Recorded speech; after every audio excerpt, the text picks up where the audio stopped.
Olá pessoal, tudo bem? Eu sou o Antônio Neto, eu sou engenheiro no CNPEM e dirigente sindical aqui no SINDPq. Hoje eu estou aqui com o professor da UFO de Economia, o Diógenes Breda, um antigo amigo meu, né? E é um cara que agora está sendo bastante requisitado para falar sobre o tema das terras raras. Ele tem uma coluna na Carta Capital, ele tem sido convidado por muitos programas, né? E a gente, na verdade, deu a sorte de casar as agendas, né? Na verdade, falei com ele um tempinho atrás, antes de vir à tona todo esse processo da venda, por exemplo, da mina Serra Verde, da mineradora Serra Verde, que a gente vai conversar um pouco.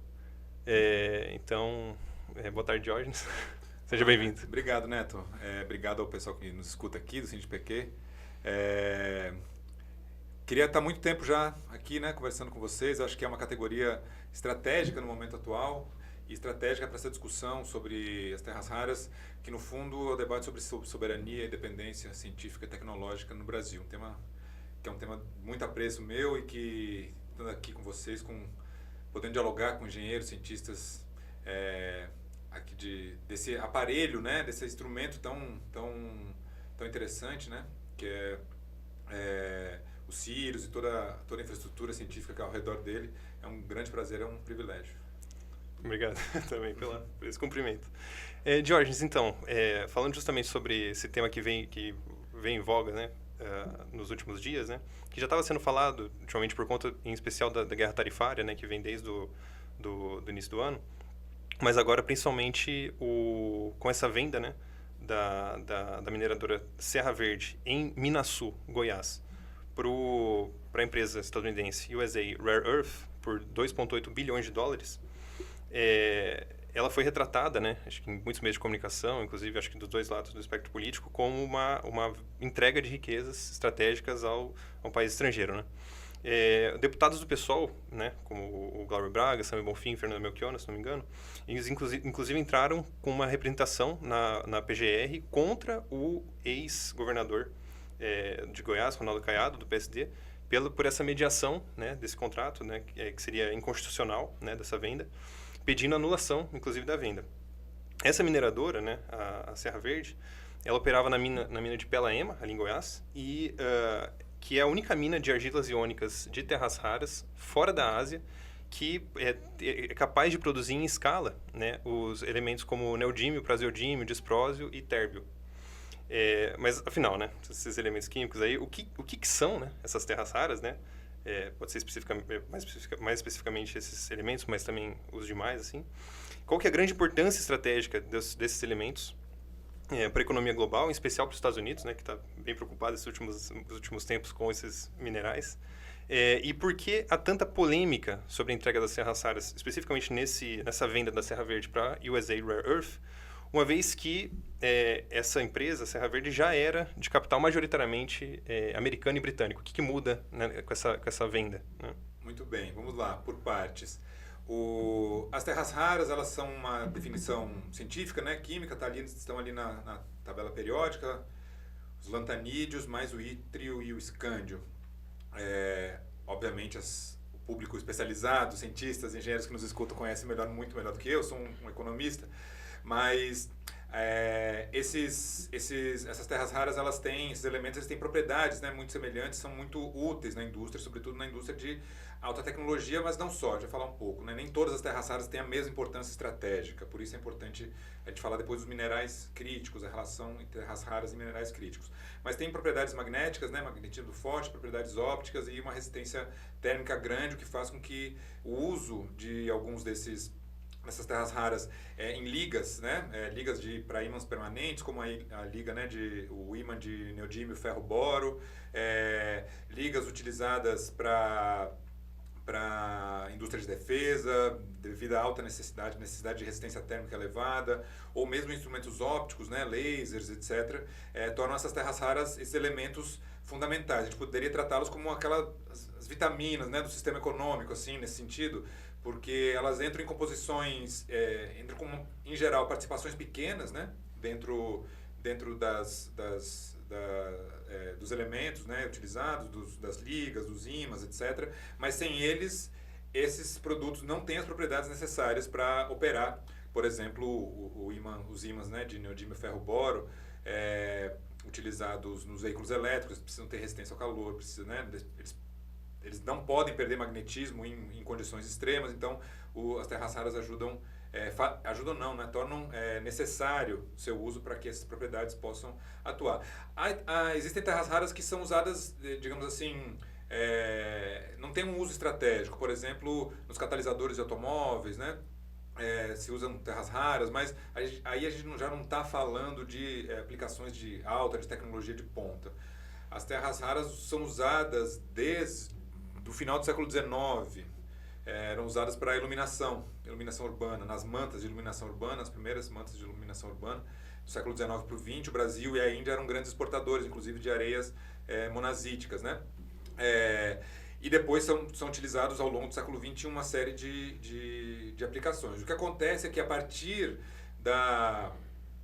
desse novo paradigma tecnológico que se desata na década de 70, 80, a gente está falando aí da microeletrônica, né, que tem, enfim, seu impulso final a partir da década de 70, né, vai se desenvolvendo, e agora recentemente com as tecnologias de transição energética, as terras raras assumem uma nova importância, né? Elas assumem uma nova importância porque elas são elementos essenciais para tecnologias que estão na ponta, que a gente chama de tecnologias estratégicas. O que são tecnologias estratégicas?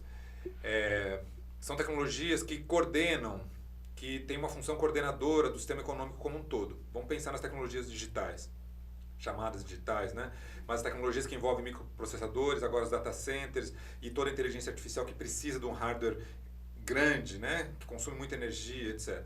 Esses setores que são uso intensivo de terras raras, né, tem um uso intensivo de terras raras, eles eles precisam ser utilizados para todos os demais setores que queiram concorrer. Então a agricultura vai implementando, a indústria vai implementando, o serviço vai implementando, a comunicação vai implementando, por isso eles têm função estratégica, né? Os países que dominam as tecnologias de ponta, elas têm um poder coordenador sobre o sistema econômico, tanto do ponto de vista das rendas tecnológicas, né, transferência de royalties, patentes, etc., que o grande debate sobre a troca desigual, a transferência de valor, mas também coordenam do ponto de vista técnico, né? Quais são as rotas tecnológicas que vão ser implementadas por todos os demais setores e todos os demais países. O país vencedor, ou os capitais dos países vencedores, são aqueles que vão coordenar. As terras raras são fundamentais porque elas são aplicadas, então, nesses setores de ponta. E aí elas fazem parte daquilo que a gente chama de minerais críticos. Os minerais críticos, se a definição de terras raras é uma definição química, né?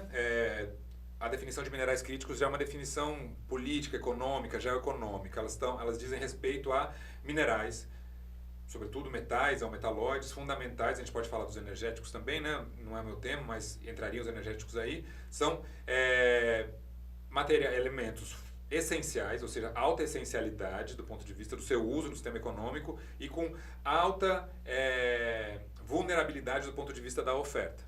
Então, cada país define quais são os seus minerais críticos. Obviamente, existe um nivelamento do ponto de vista das definições e das escolhas, porque todos os países centrais precisam de terras raras. Todos, né, aqueles que querem chegar na fronteira da transição energética precisam de lítio, precisam de cobalto, precisam de cobre, precisam de níquel. Então, esses minerais acabam entrando como uma definição do ponto de vista já geopolítico, geoeconômico, né? São minerais críticos para a fronteira tecnológica ou para o paradigma tecnológico corrente ou aquele emergente. As terras raras estão dentro desse rol de minerais críticos, portanto, o domínio, né, da cadeia, da extração, do processo de processamento que envolve a separação química, o refino e a manufatura, o domínio, o controle dessa cadeia é fundamental para qualquer país. E como você falou, a gente vai falar um pouco mais sobre isso, né? Atualmente, quem monopoliza essa cadeia de fato, o monopólio de fato, é a China. E os Estados Unidos correm atrás desse processo, né? Uhum. Certo. E por que é tão significativa esse processo de venda especificamente da Serra Verde para a USA Rare Earth? O que tem de diferente nessa empresa? Você mencionou, né? A gente está falando de uma mina de classe mundial, a mina Pelaema, uma mina de argila iônica, que é diferente das outras minas, que podem ser de rochas alcalinas ou das areias monazíticas, que tem um problema de um subproduto radiativo, né? O urânio, o tório. Essas Minas de areia monazítica, elas são minas mais superficiais, né? Você não precisa do processo de trituração, pelo que eu tenho entendido. Você não precisa triturar o mineral, então ela é um processamento mais barato, portanto economicamente viável, mais viável, né? Tendente a ser mais viável. E no caso da mina pela EMA, a gente tem alto teor e alta tonelagem. Então a gente tem 900 milhões de toneladas de depósito com alto teor, sobretudo por esses elementos que você mencionou, que são os elementos centrais dos ímãs, né? Tem o neodímio, mas o distrose é usado, e o térbio e o praseodímio também são usados para, sobretudo, garantir resistência térmica, ali, os dois últimos.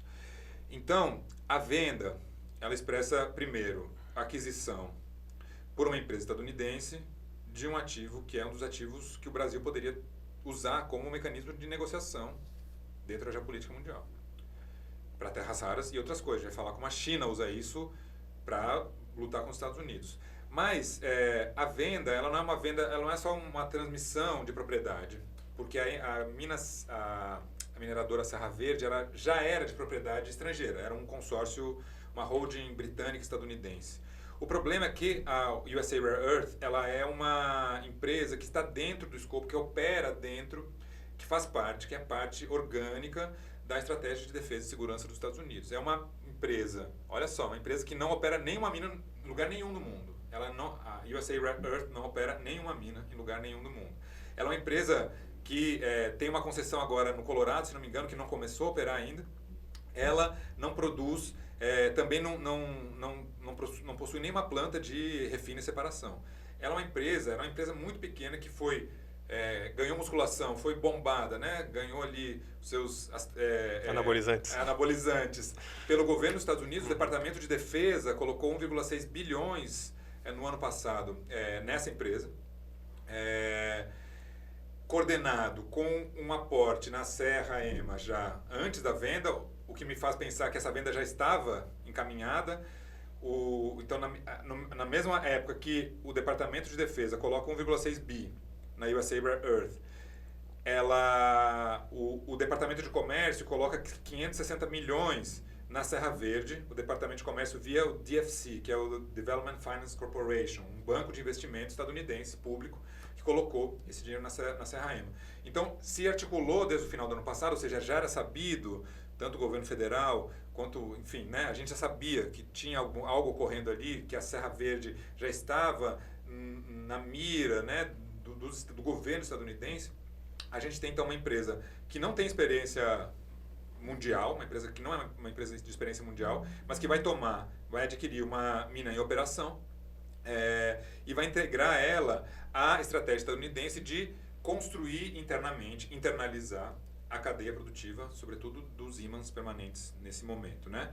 Os Estados Unidos não têm a tecnologia para isso. Os Estados Unidos ele tem uma reserva de 2% das reservas mundiais de terras raras, ele extrai 20%, eu acho que mais ou menos, mas sua capacidade de refino e separação é feita quase totalmente na China. Então, os Estados Unidos extrai lá na Mountain Pass, né, aquela mina de Mountain Pass, uma mina que opera desde a década de 50, manda para os Estados Unidos para refinar e para produzir os ímãs e importa os ímãs. Foi para a China? Manda para a China para refinar, a China faz os ímãs e depois os Estados Unidos voltam a importar já o produto pronto, as ligas que são usadas na defesa, os ímãs permanentes para os carros da Tesla, etc., são todos produzidos na China. Então a vulnerabilidade estadunidense é gigantesca. O que a compra, né, da Serra EMA faz, da Serra Verde faz pela USA Rare Earth, é colocar de fato essa mina, que é uma das minas mais valiosas que o Brasil tem hoje em terras raras, sobre a órbita das estratégias de segurança e estratégia de defesa dos Estados Unidos. Assim, não resta dúvida. Então não é apenas uma transferência de propriedade, né? É uma transferência de propriedade que vem condicionada à participação direta, à integração dessa mina na estratégia de defesa dos Estados Unidos. E aquela dinâmica do off-take, né? Sobre a venda direcionada especificamente para os Estados Unidos. Como é que funciona isso também? Off-take você condiciona um empréstimo, nesse caso do DFC, né? Você condiciona um empréstimo a um fornecimento regular a um determinado comprador, tá? A gente tem diversos mecanismos parecidos com off-take, né? Um mecanismo de compra pública, por exemplo, quando o SUS encomenda uma série de quantidades de medicamentos de uma empresa, que pode ser uma empresa privada, para fornecimento ao SUS durante um contrato, né, de 20, 15 ou 10 anos ou 5 anos, não importa, você está fazendo uma espécie de off-take, né? Você garante que aquela produção da empresa vai ser comprada. Isso dá segurança para a empresa, ou seja, e no caso das terras raras é importante, porque não é só um contrato de compra, mas é um contrato de garantia de preços mínimos, tá certo? E aí é o Estado entrando. Porque o que acontece? O que caracteriza hoje o mercado mundial de terras raras, como eu falei, é o monopólio chinês. A China a separação acho que é 91%, a fabricação dos ímãs é 94%, 95%. Então a China domina a cadeia e tem feito isso durante os últimos 20 anos, né? E com desenvolvimento de tecnologia própria, endógena e uma integração na cadeia, o que faz com que ela consiga produzir as terras raras a um custo muito baixo. Né? Então, o custo que ela consegue impor, e por ser monopolista, impor também os preços, né? É um preço muito baixo. As outras partes do mundo não têm a tecnologia tão produtiva quanto a China. Então, quando os preços estão baixos, por exemplo, quando a China joga mais terras raras no mundo e baixa os preços, as outras minas ficam inviáveis. As outras mineradoras ou as outras empresas que fazem a separação química ficam inviáveis. Como o Estado tem entrado nisso? Isso é um esquema clássico, né, de industrialização tardia. Né? Você não tem a produtividade do líder. Então, o Estado entra, no caso da Serra Verde, garantindo a compra e garantindo um preço mínimo, que é o de se não me engano, é $100, né? A tonelada, 100, $100, 115 dólares. Tem uma faixa de preço aí que gira em torno dos $100. Para garantir que, de fato, essa empresa privada possa ter um lucro, né, nos termos capitalistas, que não teria se fosse uma operação de mercado. Essas empresas fora da China não têm condição de operar, digamos assim, nas regras do mercado. É o Estado que entra. Isso tem sido feito nos Estados Unidos, tem sido feito na Europa e aqui no Brasil, né, o atraso do debate é que qualquer mecanismo de controle estatal, de coordenação estatal é visto como um anacronismo. Né? Os editoriais, hoje saiu um editorial na Folha, hoje dia 27, o editorial da Folha de São Paulo, foi um editorial então jocoso, quase contra a criação da Terrabras, como se fosse uma coisa de outro mundo, quando no mundo inteiro os países estão ou controlam diretamente a extração ou coordenam diretamente a cadeia, o mercado como um todo, né? O Estado é fundamental nesses setores. Né? E daí, nesse caso, pelo que eu li, o DFC ele coloca então esse off-take especificamente para os Estados Unidos. Essa venda direcionada pelos próximos 15 anos, se eu não me engano. 15 anos. Para os Estados Unidos. Porque a Serra Verde agora ela mandava diretamente para a China, uma grande parte para a China, né? Essa mineração. Apesar de ser um consórcio estadunidense, ele não era um consórcio estadunidense e britânico, não estava de fato ali no guarda-chuva da estratégia de defesa e segurança dos Estados Unidos. E essa denúncia aí dos deputados contra o Caiado procede? Eu acho que procede, né? Eu acho que procede. Eu acho que assim, nesse momento também é um momento de aproveitar, digamos assim, qualquer deslize, né, dos setores entreguistas para levantar a bola e reposicionar, reconstruir o debate sobre soberania no Brasil em termos substantivos. Porque o que acontece? O debate sobre soberania ele foi levantado, inclusive pelo governo federal, né, o presidente Lula falando sobre isso, mas ele carecia de substância. Agora a gente tem uma substância que é uma substância, né, são as terras raras, é um mineral, né? Então você, de fato, o governo estadual, o Caiado, né, que é um sujeito de extrema direita e tal, não tinha legalidade para firmar um contrato sobre um tema que compete à União. A União é detentora das jazidas. Né? Ela do subsolo, né? Do subsolo brasileiro, da riqueza mineral do subsolo brasileiro. Então, não cabe ao governador fazer isso. Né? Não cabe ao governador fazer esse tipo de acordo. Então, acho que sim, está correto, é isso, tem que ir para cima, não tem jeito. Beleza. Bom, então, esse entreguismo que você disse, né, sobre as riquezas minerais, né, uma pergunta que eu queria fazer, se ele está restrito somente a essas figuras, como você disse, da direita, né, como o Ronaldo Caiado, o Romeu Zema, que já deu também várias, governador de Minas Gerais, que também já deu várias declarações nesse sentido, e, em especial, o Flávio Bolsonaro, né, que semana passada, semana retrasada, no CEPAC, né, que é é uma convenção da direita estadunidense, né? Ele afirmou que o Brasil seria a solução dos Estados Unidos para quebrar a dependência da China por minerais críticos, em especial terras raras. Você acha que esse entreguismo ele se restringe apenas a essas figuras da direita, ou o governo federal também tem alguma contribuição nesses contratos, né? Por exemplo, da Serra Verde, por exemplo, via a Plataforma Brasil de Investimentos Climáticos para a Transição Ecológica, o BIP, né? Melhor ainda, você diria que o governo federal, ele é refém das políticas tarifárias do Trump, né, que teve as terras raras, na verdade, vieram a público, né, esse debate, principalmente por conta das guerras tarifárias do Trump, e daí a condição que foi dada para o Brasil foi basicamente negociar suas terras raras para conseguir sair dessas tarifas, né, abusivas.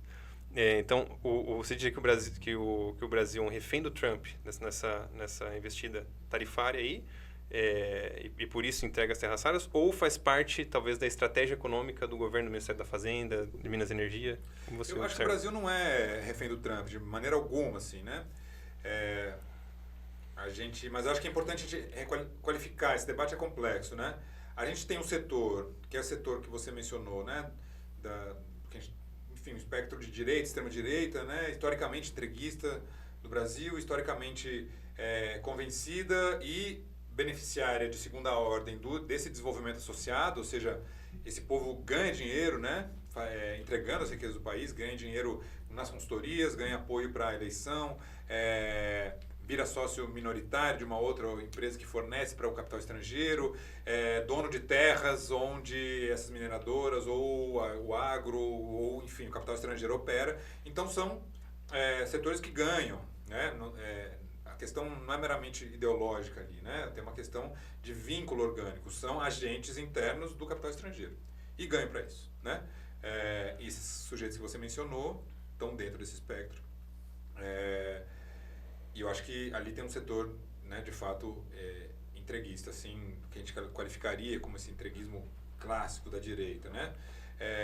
Agora, dentro do governo federal, né, atual, dentro dessa composição do governo federal, a gente tem que deixar muito claro, não é um governo de esquerda, né? Não é um governo que se propôs a construir um projeto de soberania substantiva dentro que tivesse a ver com a retomada do controle sobre os recursos naturais, que tivesse a ver com, né, um salto tecnológico, reposicionamento do Brasil na divisão internacional do trabalho, né? O atual governo Lula não prometeu isso, né? A gente teve ali um bloqueio contra o avanço da extrema-direita, né? Essa vitória foi importante, obviamente, mas nunca foi um governo de reconstrução nacional no sentido forte do termo, né? É um governo que tem no seu interior também esse interesse do grande capital, né? Isso é inegável. E dentro do setor da mineração é inegável. O IBRAM, que é o Instituto Brasileiro de Mineração, que de brasileiro tem muito pouco, porque é um instituto que congrega as grandes empresas estrangeiras ou subsidiárias das estrangeiras do Brasil, é um governo que tem muita influência no Ministério de Minas e Energia, por exemplo, né? Que circula livremente por ali e que tem um diálogo muito fluido, né? Com o governo, assim, né? E eu acho que o governo atual, essa composição do governo atual, esse projeto do governo atual, ele, ao não ser um projeto de construção soberana, de reconstrução soberana, digamos assim, dar ao Brasil o lugar que ele, por vocação, tem ou teria no âmbito mundial, né? Ele é facilmente subordinável a esses grandes interesses. Esses grandes interesses fazem parte da composição do governo. Então, a Tatiana Rezende, que é a secretária de Comércio Exterior do MIDIC, lá do Ministério, até dias atrás. A Tatiana Prazeres, né? Não, perdão. Prazeres, é? Isso, Prazeres. Perdão. Boa. Ela comentou, né, que as terras raras eram um elemento de negociação. Ou seja, uma pessoa que pensa assim, ou um ministério que pensa assim, o Ministério de Desenvolvimento, Indústria e Comércio que pensa assim, ele é um ministério cativo da ideologia liberal completa, né? Ele acredita piamente num desenvolvimento associado, ele acredita piamente que o mercado vai resolver o problema da integração brasileira, que basta ter maior produtividade, que basta ter maior integração, que basta diversificar as parcerias, etc, etc. Agora, isso não é suficiente para tirar, nunca foi suficiente para tirar nenhum país da condição de subdesenvolvimento, né? Então você tem ali uma incapacidade completa, né, de uma passividade, uma capacidade de imobilismo completo nesse sentido, assim, né? Por mais que, do ponto de vista da presidência, o governo Lula fale, olha, a gente não vai deixar acontecer com as terras raras o que aconteceu com os outros minerais, etc. Mas o movimento concreto não existe, assim, de fato, né? Então, indo nesse sentido, está tramitando em regime de urgência, né, no Congresso Nacional o PL 2780, de 2024, que tem como relator o deputado Arnaldo Jardim, do Cidadania, Sim. e visa definir a política nacional de minerais críticos e estratégicos. Enquanto deputados de centro e até mesmo figuras do Executivo Federal, né, do Ministério de Minas e Energia, vem o projeto, né, afirma que o projeto vai em sentido da defesa da soberania nacional. Você tem deputados de esquerda como o Glauber Braga, do PSOL, por exemplo, e até mesmo o próprio PT na Câmara, né, deputados do PT na Câmara, que denunciam um projeto e denunciam que o projeto incentiva a exportação de terras raras in natura, né, que na verdade não defende nada da soberania, ele só incentiva cada vez mais essa exportação do minério bruto in natura. Qual que é o mérito ou demérito real desse PL frente ao atual cenário? E se você puder explicar melhor como que essa política nacional de minerais críticos e estratégicos se relaciona com a grande potência, né, de mineração e processamento de terras raras da China, né? Então, porque acho que você afirmou aqui que o Brasil é o segundo maior produtor, né? É o segundo maior número de jazidas conhecidas de terras raras, a China o primeiro. Então, me parece que faz sentido a gente eventualmente se espelhar em como ela chegou a ser esse grande produtor, né? Então, como se relaciona essa política nacional sugerida no PL com a estratégia que a China tem usado nos últimos anos e também com as políticas minerais, né, de outros países aí do sul global que também são ricos, por exemplo, em outros minérios como lítio, níquel e por aí vai. Bom, o PL 2780, se não me engano, é isso? Esse. De 2024, é um PL que foi proposto pelo Zé da Silva, que é um sujeito que tem relação ali com as mineradoras, é um cara de Minas Gerais.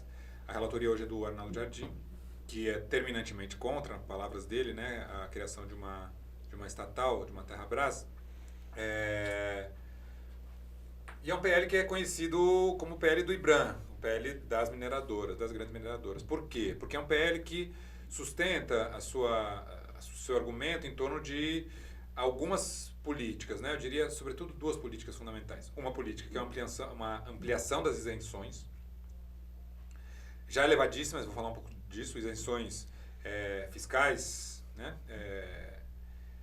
A gente chama em economia de gasto tributário, ou seja, aqueles tributos que o governo deixa de arrecadar, ou seja, isenta as empresas. E uma política de flexibilização das normas ambientais e sociais, que as mineradoras chamam de aceleração regulatória, né? Uma simplificação regulatória.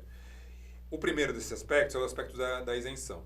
Como os minerais críticos são um campo, como eu falei, de elevada complexidade tecnológica, e, portanto,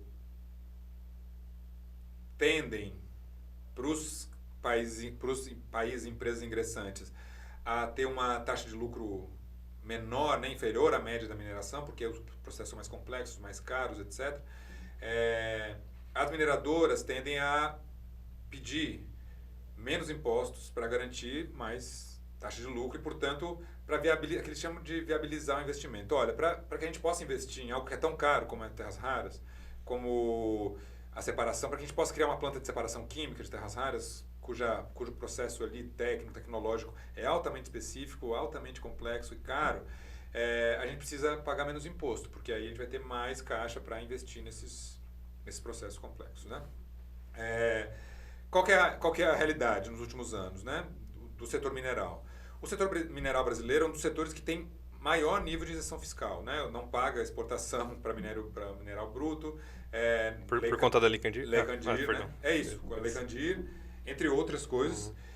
O PL pede mais isenções para infraestrutura, REDIC, se não me engano, pede isenções dá isenções, né, o PL, dá isenções para inovação científica e tecnológica através da Lei do Bem. Eu vou também, se puder, falar um pouco sobre a inefetividade da Lei do Bem.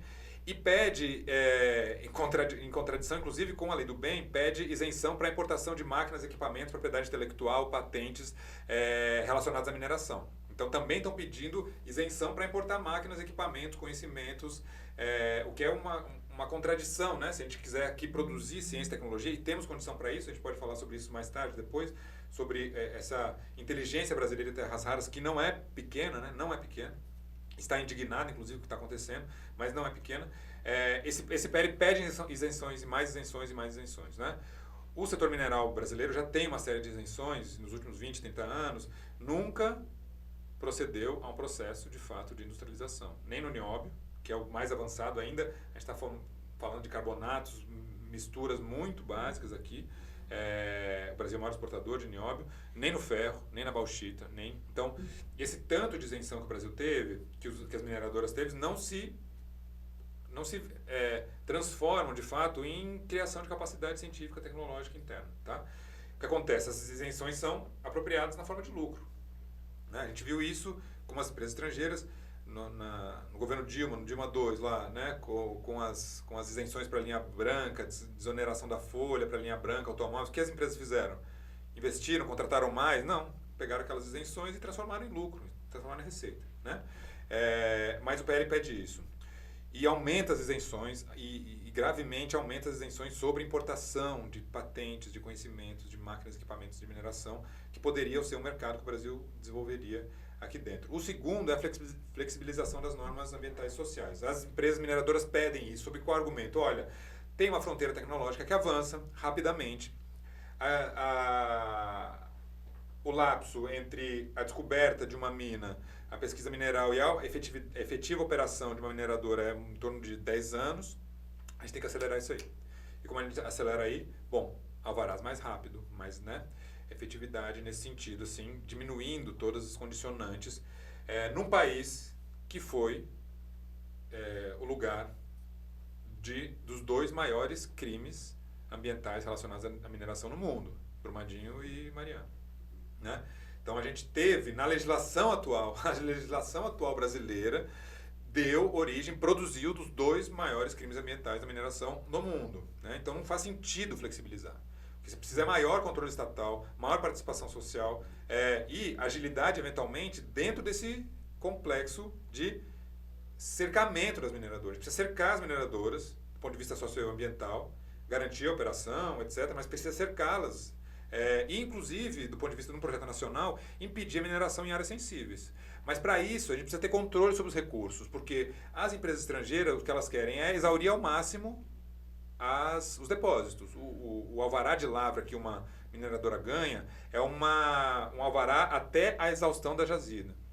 Então, num contexto em que os Estados Unidos querem assegurar, a gente está falando dos Estados Unidos, que é quem domina aqui, né, as terras raras, querem assegurar as suas reservas estratégicas, ou seja, a tendência é que Serra Verde, etc., a extração seja o mais rápido possível, né? A exaustão da jazida o mais rápido possível, não porque só vai produzir lá muito rápido, mas porque os Estados Unidos também formam reservas estratégicas. Então, isso vai para os depósitos dos Estados Unidos para se prevenir de eventuais questões relacionadas ao comércio internacional ou se prevenir do controle chinês, né, das políticas chinesas de restrição às exportações, por exemplo. Então, esse PL é muito ruim. Esse PL é muito ruim. Ele não tem nada, ele não garante soberania, ele não garante investimento em ciência e tecnologia de fato que a gente precisa. Ele não garante um controle e nem a coordenação da cadeia. A gente tem dois aspectos, né? Quando a gente reivindica a Terrabras para se apropriar da renda mineral sob a extração, mas a gente reivindica também um controle público estatal sobre a cadeia como um todo, né? Tem um texto da professora Edna Gomes, que saiu agora no Outras Palavras, muito bom sobre isso, recomendo muito. Então, fala um pouco sobre isso, que como todos os países, mesmo aqueles países como os Estados Unidos, que não tem uma estatal de terras raras, a coordenação da cadeia dos minerais críticos, terras raras também, obviamente, é uma coordenação pública, né? Como foi na China, por exemplo? Como foi na China? A China, bom, vamos lá, né? Esse papo aí, tem que pagar hora extra no estúdio. A gente, até a década de 70, mais ou menos, o líder da produção e exploração de terras raras era os Estados Unidos, né? Os Estados Unidos, na mina de Mountain Pass, eles exploravam terras raras para usos anteriores a essa da transição, da revolução das tecnologias da informação, da comunicação, dessa revolução informática, né, da microeletrônica. E o Japão, dentro da Mitsubishi, né, esse grande conglomerado, desenvolveu, foi ali que foram criados os ímãs, esses de neodímio ferro-boro. Então você tinha um domínio da cadeia da produção e separação para os Estados Unidos, e quando a China viu o avanço do Japão, sobretudo na manufatura ali de ponta, dos ímãs permanentes, ele decidiu, de maneira soberana, né, construir essa cadeia internamente. Então, a China já havia descoberto suas reservas, sabia que tinha muitas reservas de terras raras, né? A China tem 48%, se não me engano, das reservas, e foi uma decisão estatal de organizar a cadeia aos poucos. Essa cadeia foi sendo organizada aos poucos, né? Ela foi sendo, primeiro, na década de 80, 90, ela se fragmentou. Então, os estados, os entes subnacionais chineses tiveram autorização para explorar minérios de terras raras, as minas de terras raras. Essa exploração produziu um caos ambiental e econômico, porque se criaram muitas minas pequenas, muito pulverizadas, sem escala, um mercado ilegal de terras raras que existe até hoje, né? As terras raras não são commodities, né? E elas são demandadas pela indústria em composições muito específicas. Não é uma commodity, né? Por isso também o processo de separação é muito específico, depende de cada mina. Por isso a transferência de tecnologia é uma coisa complicada. Enfim, vários temas que a gente poderia abrir aqui. Mas essa pulverização aumentou a extração, mas tirou das mãos do Estado a capacidade de operar a coordenação, né? O que o Estado fez a partir da década de 90, final da década de 90, começo dos anos 2000? Começou a consolidar aquilo que a gente chama em economia de consolidar o setor.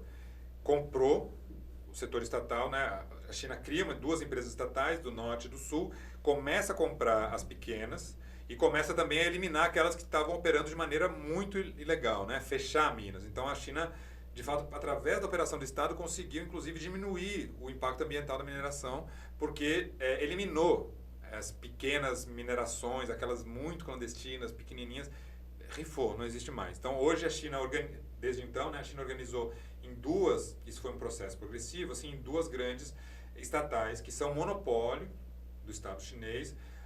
Nenhuma empresa estrangeira pode operar a extração de terras raras na China. Só essas duas empresas, suas subsidiárias, né, seus spin-offs, e essas empresas estão articuladas, são propriedade do Estado chinês, mas em particular que chama de SASAC, que é o Conselho de a empresa de ativos do Conselho de Estado chinês. Então, o Conselho de Estado, né, um órgão ali, um dos máximos de representação, tem uma série de ativos estratégicos.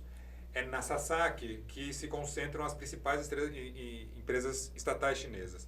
A China não é propriamente uma sociedade estatizada no sentido da sua economia, né? 75% da economia chinesa, do PIB chinês, é um PIB privado. Agora, os elementos estratégicos, eles estão sob controle estatal e sob coordenação estatal. Então, monopólio, primeira coisa, monopólio sobre extração.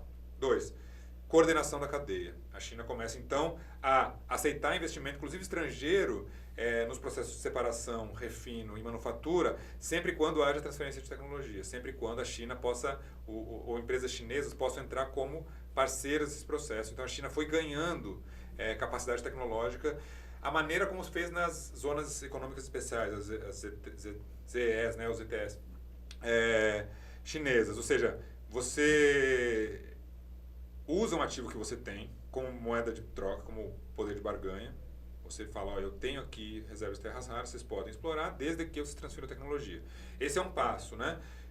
Que as pessoas, quando a gente fala transferência de tecnologia, acham que a gente está falando da solução para todos os problemas. Mas a transferência de tecnologia só funciona quando, do outro lado, você tem um Estado capaz de pegar essa tecnologia transferida, que nunca é a tecnologia de ponta, porque os Estados não se transferem a tecnologia de ponta, que sempre é uma tecnologia meio defasada, que sempre é uma tecnologia que está presa por patentes, e você consegue pegar, através de engenheiros nacionais, empresas nacionais, ciência nacional, desfazer isso aqui, desarmar isso aqui, né? Uma engenharia reversa. Uma engenharia reversa, um learning by doing, né? Você vai entendendo, você começa a ter engenheiros chineses trabalhando dentro das empresas estrangeiras, organizando esse conhecimento.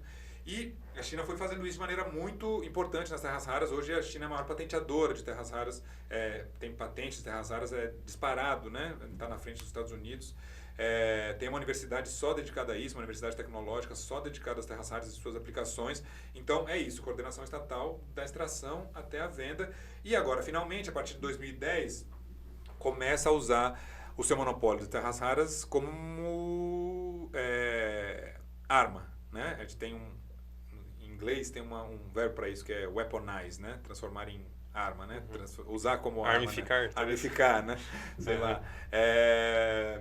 Começa a usar isso começa a usar isso com o Japão em 2010 lá, enfim, não vem ao caso, mas agora nos últimos anos com os Estados Unidos. Então, frente às agressões, às ameaças estadunidenses, né? Ameaças não, os fatos, né? Os Estados Unidos bloqueia a entrada da Huawei ali no hemisfério norte, bloqueia a compra de empresas estadunidenses por chineses, a China revida, entre outras coisas, bloqueando a exportação de terras raras e suas aplicações e também todo o maquinário. Em 2023, a China proibiu a exportação de maquinário para extração e processamento e refino de terras raras no mundo inteiro. Até hoje está bloqueado, né?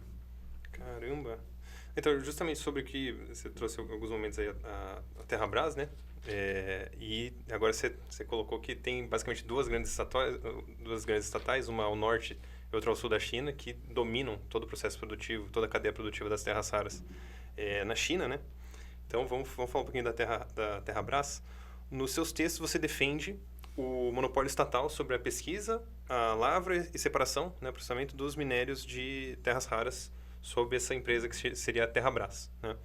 Os deputados Pedro Xay, do PT, e Rodrigo Hollenberg, do PSB, propuseram projetos de leis distintos, né, tratando também da criação dessa empresa pública, né, não necessariamente nos mesmos moldes que você propôs, né, mas, por outro lado, né, quando fizeram essa proposta, como você mesmo trouxe aqui, instituições empresariais como o Instituto Brasileiro de Mineração, o IBRAM, a Associação de Minerais Críticos, a AMC, né, bem como grandes jornais, né, o Valor Econômico, Folha de São Paulo, a CNN, etc., e até mesmo deputados progressistas, né?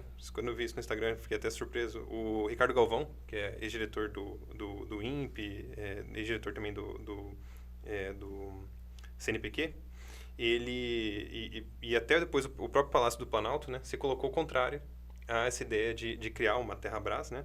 Ou porque dizem que, na verdade, isso atrapalharia, né, o desenvolvimento dessa cadeia produtiva nacional, né, no caso em especial de IBRAM e AMC, né, ou porque acham um esforço desnecessário no atual momento, né, o Ricardo Galvão e o governo, né.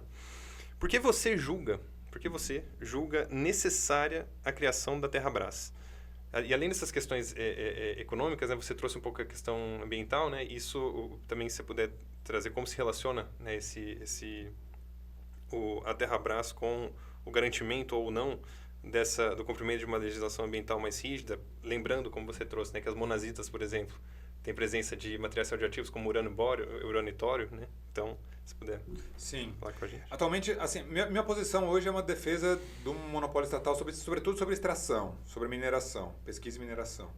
Pesquisa mineral e a mineração. E as outras etapas, sobretudo a separação, refino, a confecção, eu acho que o capital privado pode entrar num esquema coordenado pelo Estado, né, como tem sido feito ao redor do mundo, né.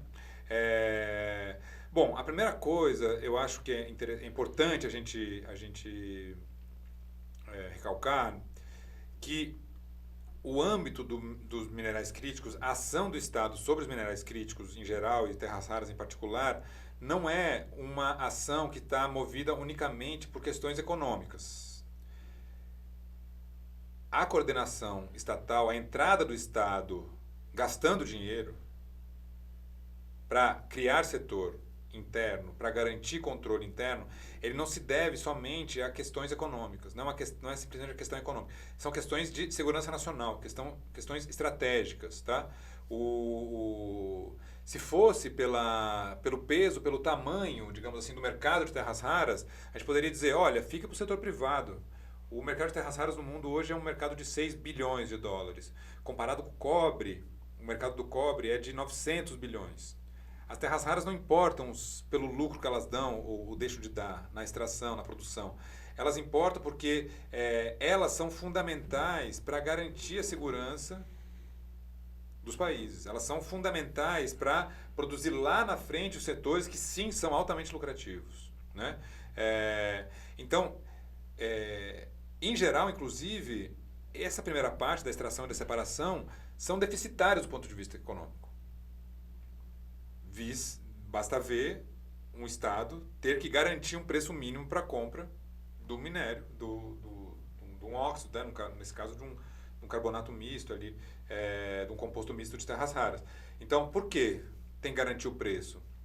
Porque esse setor da extração, da separação, ele, dentro das terras raras, os estados estão dizendo, esse setor ele pode ser deficitário. Não é uma questão econômica que guia o controle público. É porque se eu não garanto o controle sobre essa etapa, lá na frente, na hora de produzir as ligas para a defesa, na hora de produzir os ímãs para os motores dos veículos elétricos, na hora de produzir os aerogeradores, na hora de produzir as memórias e tal que vão nos data centers, eu estou lascado. Então, todos os grandes estados, né, os grandes estados, né, imperialistas, mas também a China, estão vendo que essa questão do controle sobre as primeiras etapas das terras raras é uma questão de segurança nacional, é uma questão estratégica.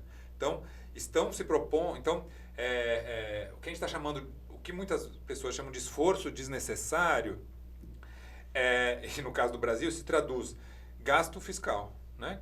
Botar dinheiro público ali. Por quê? Porque a gente está preso num arcabouço fiscal, numa regra fiscal que o Haddad criou, que foi herdada, de alguma maneira flexibilizada, mas herdada do governo Temer, que impede, ou que transforma qualquer gasto público deficitário em um crime, né? Um crime, assim, mais do ponto de vista ideológico do ponto de vista prático, mas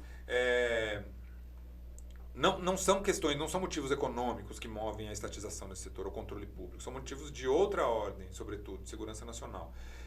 E nesse caso, não tem outra questão, o setor privado não vai fazer. Então, se esse setor é necessário, se esse setor é estratégico, mas é um setor difícil, um setor deficitário, um setor que dá pouco lucro, o que o setor privado vai fazer não vai ser desenvolver a cadeia. Ele vai exportar o minério bruto, é isso que vai fazer. Não vai fazer todo o esforço de criar uma planta de separação química, tendo do outro lado um país que separa 92%, 95% e pode determinar o preço.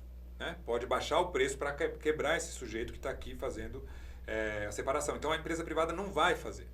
Não tem. O setor privado aqui ele é ineficiente nesse caso. A eficiência do ponto de vista da segurança só pode ser dada pelo Estado. Né?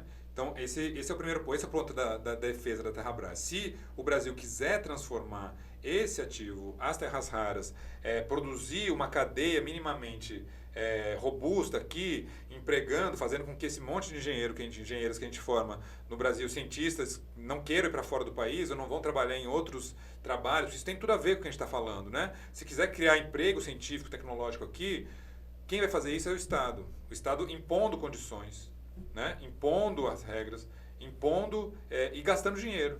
Porque lá na frente vai poder produzir os ímãs, vai poder produzir as ligas. Não vai ficar refém do fornecimento desses elementos tão estratégicos de outros países, num contexto em que a economia mundial está completamente fraturada e ficará nos próximos anos. Né? A gente não está num momento de livre comércio, a globalização já foi embora. Então, se fiar num suposto funcionamento dos mercados para garantir o suprimento desses bens estratégicos é uma falácia, não vai funcionar. Então, a Terrabras é a única, a coordenação, né? Estatal, mas sobretudo o monopólio, o controle sobre esse mineral estratégico é a única forma da gente conseguir, de alguma maneira, negociar com o resto do mundo. Né? E no caso do Brasil, não é algo desprezível, a gente está falando de 1/4 quase das reservas mundiais de terras raras. Então é um elemento de negociação muito relevante que o Brasil não pode deixar de utilizar. Agora, tem várias propostas aí sobre a mesa, né? Tem a proposta do XAI, lá do PT, que quer um regime de partilha. A do Hollenberg é uma proposta muito ruim, porque ela não implica o controle, né? No caso do XAI, sim. Então, tem um controle do Estado que vai fazer operação via regime de partilha. Tem outros condicionantes que são mais interessantes.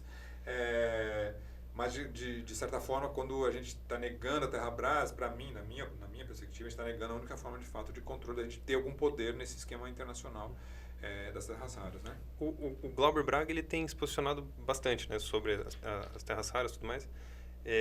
Tem alguma coisa que parte dele ou do campo dele? Não lembro se você já votou da suspensão dele, mas do campo dele, assim, do pessoal mais radicalizado aí?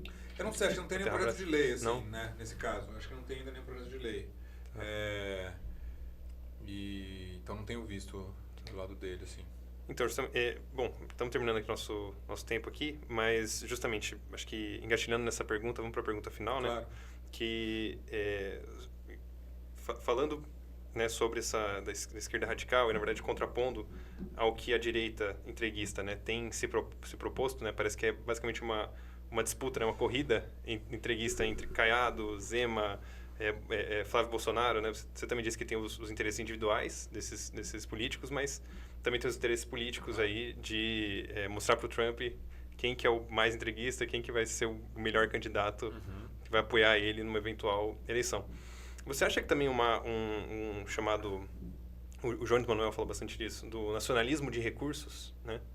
Ele, ou seja, algo como o Petróleo é Nosso, né? Campanhas como o Petróleo é Nosso na época do Getúlio Vargas, a Terras Raras podem tomar esse protagonismo no debate eleitoral pela esquerda, né, imagino eu, nesse viés desse nacionalismo de recursos? Como você vê isso? Historicamente, o controle sobre os recursos estratégicos tem sido, né, no caso dos países periféricos, dependentes, uma das formas de impor suas condições aos países centrais, se reposicionar na divisão internacional do trabalho e se industrializar, ou seja, superar, digamos assim, o subdesenvolvimento. Esse não é um tema fácil, né, mas e não é um tema automático, ou seja, nacionalizar os recursos não implica necessariamente como corolário, né, como consequência, uma superação do subdesenvolvimento da dependência. Não acho que as terras raras sejam essa única oportunidade, mas o que se a gente olhar, né, na história, se a gente olhar para o Brasil, se a gente olhar para o Chile, se a gente olhar para o Irã, enfim, para a Rússia, para os grandes, né, e outros grandes países, o monopólio dos recursos naturais, ou sobretudo a nacionalização desses recursos nacionais estratégicos, seja energéticos ou minerais, metálicos, etc., sempre foi uma forma de, primeiro, diminuir ou bloquear a transferência de valor para fora, transferência de recursos para fora, ou seja, no caso da mineração e da energia, do petróleo, garantir que a renda petroleira fique dentro do país. Isso permitiria construir cadeia produtiva interna, isso permite investimento em educação, em ciência, tecnologia. Então, o monopólio do petróleo aqui no México e tal serviu de uma maneira para evitar, para limitar, para bloquear o vazamento dessa renda petroleira ou dessa renda mineral para fora e, portanto, dar ao Estado uma capacidade de intervenção maior. Acho que isso está em jogo nas terras raras, por um lado. E sempre foi um grande mobilizador político para mostrar a posição dos nossos países diante das grandes potências, imperialistas sobretudo, né? Então, quando você nacionaliza o petróleo e do lado dos Estados Unidos vem uma ofensiva, denunciada, por exemplo, de Getúlio Vargas, né? Quando o Jango tenta bloquear a saída de lucros e dividendos das empresas estrangeiras, isso implica na participação ativa dos Estados Unidos num golpe de Estado. Quando Allende nacionaliza os recursos do cobre no seu governo e imediatamente se arma, né, um processo golpista, enfim. A gente pode ver o quão central são esses recursos, tanto para os países periféricos, dependentes, quanto para o imperialismo. Porque é isso, no caso dos Estados Unidos, os minerais críticos, a gente tem uma posição em que os Estados Unidos não detêm grandes reservas desses minerais. E nas terras raras, apenas 2%, né? Completamente insuficiente para responder ao crescimento da demanda por esses minerais, que é brutal nos próximos anos, né? Então, a importância desses minerais para os países imperialistas é central. O que é trágico é a gente não olhar para isso com a mesma importância que esses países olham para nós. Assim. Se eu acho que esse tema vai ser o tema central das eleições, não. Eu acho que tende a não ser, né? Tende a não ser, a menos que, enfim, novos fatos ocorram e tal, mas não me parece que nenhuma campanha, claro, Bolsonaro, nem falar, Caiado muito menos, né? Mas não me parece que uma campanha do governo do Lula, nesse sentido, vai colocar isso como elemento central. O governo mostrou que pode vencer o debate público, se quiser. A campanha pelo fim da escala 6x1 é um exemplo. O governo entrou com os 2 pés e é muito provável que a gente ganhe, né? Que a escala 6x1 seja finalizada, que não haja mais, que na legislação entre como regra a 5x2. E o governo fez isso de maneira boa, fez isso de maneira correta. Poderia fazer a mesma coisa agora para a Terrabras, né? Poderia encampar esse movimento para a Terrabras. E eu acho que os exemplos nacionais que a gente tem nos últimos anos, eles mostram que isso é possível sem cair naquele medo que passa a tomar conta, inclusive dos setores próximos a nós, quando se fala nacional. Veja bem, não é o momento, veja bem, isso vai desatar, o Trump vai chegar com os navios aqui e vai invadir, então não vamos tocar nisso, né? Eu tenho visto muito e lido muito sobre isso, então não é o momento, não é o momento, não é o momento. Ora, em 2024, o México, o López Obrador, Andrés Manuel López Obrador, criou uma empresa nacional de lítio, Lítio MX, né, e Lítio MX, e nacionalizou, reformou a lei de mineração e tornou o lítio monopólio do Estado mexicano. Está falando de um país que está literalmente na fronteira com os Estados Unidos. E o mundo não caiu, né? Ou seja, é óbvio que vai haver resistência. A gente está falando de uma disputa política. É óbvio que o IBRAM vem para cima, é óbvio que as mineradoras vêm para cima, é óbvio que o Trump vem para cima. Mas se dentro da esquerda a nossa política não for de tensionar o horizonte do possível, né? Colocar o horizonte do possível, jogar o horizonte do possível, né, para mais longe, ou seja, avançar de fato, o que a gente está sendo como esquerda, né? Administrador, né? Um grande administrador da ordem. Então, eu acho que sim, e a gente nem está falando de uma grande revolução, a gente está falando de tensionar o horizonte do possível no caso de algo que tem sido feito por todos os outros países, o controle público.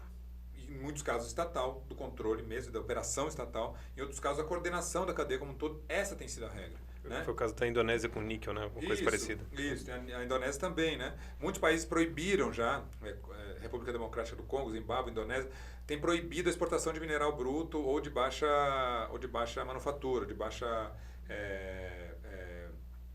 manufatura, processamento, de baixo processamento, obrigado. E no Brasil não tem nada disso, entendeu? O Brasil é uma potência mineral, talvez entrar entre os 5 maiores produtores, exportadores, e a regra hoje é a exportação do minério bruto de baixíssimo processamento. Então, ao não fazer isso, a gente está, de fato, ficando atrás do horizonte do possível. A gente está recuando frente a um horizonte em que os outros países estão tomando medidas mais ousadas que o Brasil, e aqui a gente está realmente muito recuado até esse momento. Então, esse clima meio deprê, mas na esperança de que a esquerda se mobilize, né, depois de se informar tão bem sobre a possibilidade da Terrabras, né, essa luta pela defesa das terras raras, né? Eu queria, antes de encerrar, dar um mimo aqui, presentinho aqui do Sindicast aqui. Uhum. Eu acho que é um copinho retrátil. Olha, mais ecológico e tal. E queria agradecer, então, Diógenes, por você ter participado aqui, por você ter aceito esse convite, ter, dado essa aula maravilhosa pra gente, né? Não é sempre que um professor de economia vem aqui, é sempre bom quando vem um e a gente aprende bastante, então muito obrigado por ter participado aqui e nos dado essa aula. Obrigado, Neto, obrigado a todo mundo que nos verá aqui. Para mim é um prazer, gostaria de continuar aí junto com vocês, né? Fico à disposição para outros debates sobre ciência, tecnologia, dependência tecnológica. E é isso, estou aí à disposição total. Obrigado pelo convite. Valeu.